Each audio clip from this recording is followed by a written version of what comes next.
মালাকুল মউত অত্যন্ত সুন্দর সুদর্শন আকৃতিতে আসে, আর নাফরমানের সামনে বড় নিকৃষ্ট জঘন্য আকৃতিতে ফেরেশতা এসে দাঁড়ায়, আজরাইল।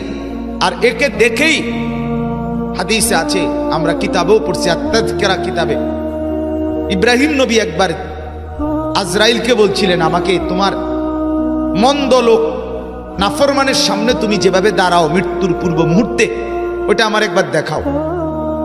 আজরাইল বলছিল নবী ইব্রাহিমকে, ইব্রাহিম, ও আল্লাহর নবী, আপনি সইতে পারবেন না। উনি বলছেন, আমি দেখবই। তখন আজরাইল ওই আকৃতি ধারণ করছেন, ইব্রাহিম নবী একটা চিৎকারে বেহুশ হয়ে গেছে। কিতাবে আছে, হুঁশ আসার পর ইব্রাহিম আলাইহিস সালাম বললেন, রব্বুল আলামিন কোন নাফরমান পাপীর জন্য জাহান্নাম